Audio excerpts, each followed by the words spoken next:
I've been able to spend a week with this 2022 Nissan Leaf, which is 100% electric, and I've got some things that I like and some things that I don't like that I'm going to share with you coming right up. Now, real quick, I want you to know this is not a full review. This is just some pros and cons, some nitpicks, some things that I like after just driving it for about a week.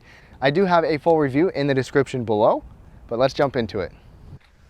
Now, first, let's start with my dislikes. Just real quick, a few nitpicks. In no particular order, we're gonna start right here under the hood. So with the EVs that I've been in, most of them, there are frunks or front trunks, but the Nissan Leaf does not have that. This just looks like any regular old gas engine car. Even though it's not a gas engine, it would just be nice to have a little storage up here like you get in most vehicles that are electric. This door is just your charging door. You've got two chargers right there, but it would be nice to see a frunk, a front trunk in here. Now, my next dislike is going to be inside. A couple things inside. So first of all, it's got a lot of cheap plasticky materials. I mean, even where you might rest your arm up there, a lot of cheap plastic up here, and I don't really care if it has plastic, but it just has this very outdated feel. Let me start it up. It just feels and looks outdated. And what I mean by that is we've got a lot of cheap piano black plastic right here. Let me turn that down. Plus, we have Nissan's old infotainment system. You can still get Apple CarPlay and Android Auto, but it just feels old. And I'm saying this, whereas if you come from, for example, other EVs, not necessarily the super expensive EVs, but even like a Bolt, a Chevy Bolt, you go from something like that to this is just gonna feel like 5 years older. And it basically is, because this is all kind of older technology from Nissan. And sure, this is totally fine. It's still functional. Of course, you've got cup holders, you can drive the thing, you have a steering wheel. I mean, it works, but it just feels outdated compared to most new cars, especially EVs. Now, another thing I don't like, obviously, this says zero emission, so we have an electric car. And a lot of times when you have an electric car, you'll have an electric battery, or an electric motor in the back, which means you can get rear-wheel drive or front-wheel drive, or both in all-wheel drive. In the case of the Leaf, it is only front-wheel drive. So if you were hoping to get an all-wheel drive available with the Nissan Leaf, it doesn't come with it even as an option. If they had a little electric motor back here, they could make it work. A lot of EVs now come with that. Gas engines, gas models come with that, but no all-wheel drive available. If you're looking for that, just thought you should know. Now, another dislike, or another thing I don't like, is that it just doesn't have nearly as much potential range as a lot of available EVs on the market. Granted, they lowered the price for this year, which I'll talk about, and it's not super high-end, obviously, but you're still limited to range. The base Leaf, the non-Plus model, actually tops out at 149 miles. That's not a lot. If you're just gonna be toting around town or in the metro area or something, you can make it work. But if you go out of town, it's not gonna be ideal. This one, this top end model, is 215 miles. You can get it to 226 for the Plus S, but still nowhere near like 300 or the upper twos, middle twos even. But if it's enough for you, then it'll work. But just wanted you to know. Now, moving on to the good news, the things I like about the Nissan Leaf. This is a 2022 model, and for 2022, they actually lowered the price. Everything's gone up in price this year, except the Nissan Leaf.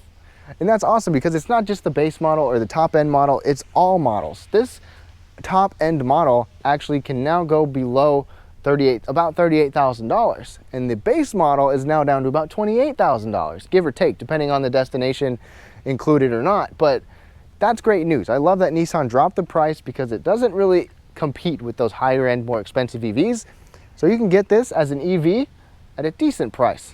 And that's not including any tax credits available to you from federal or state government.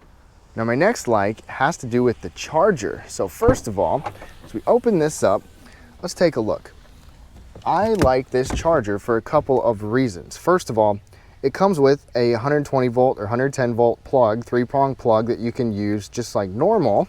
But this piece also comes off so you can have a 220 volt or 240 volt plug built into it. All you gotta do is pop this thing off and you have access to that.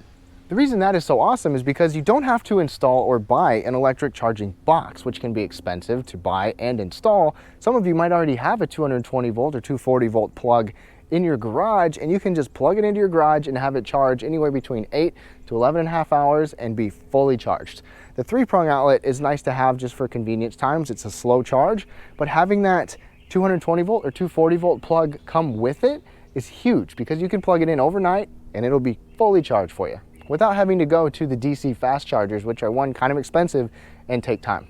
Now, another thing that I like is that this comes with a ton of available standard safety tech like Nissan Safety Shield 360 to give you protection in all sides of the vehicle. Plus, you can also get the Pro Pilot Assist with steering assist and a full adaptive radar cruise control as well. So this is definitely safety oriented and has that safety in mind.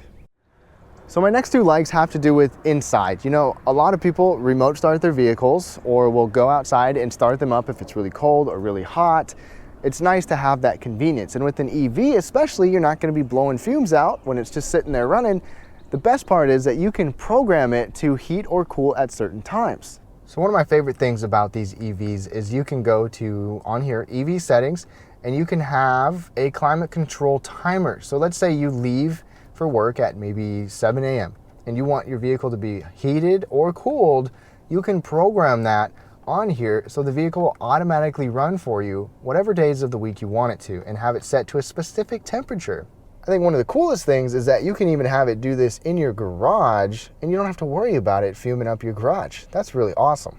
The next thing that I like is very similar. It's in the same menu system, but some of you might live in areas where your electricity is less expensive during the night hours. A lot of times that happens if you don't have just a fixed rate throughout the day, or if you get free nights or something like that.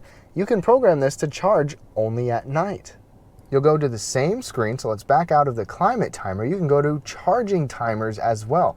So this could save you quite a bit of money, or maybe even be free depending on where you live, to program this to only charge at night. So that is really cool that you have the option to do that. So you don't have to just go outside and plug it in at 1 a.m. when all of a sudden charging is much cheaper. You can have it plugged in at any time when you get home, and then it will automatically start charging when you tell it to. So in conclusion, after driving it for a week, it works great as an electric car. It's easy to charge, it's nice driving just an EV around, you've got decent range, although not a lot. There's definitely pros and cons to it, and I'm sure you have more pros and cons to add to the list. Leave them down below in the comment section. But for more details on this and more objective type of things about it, look for the full review in the description below. Thank you so much for watching. Have a great day.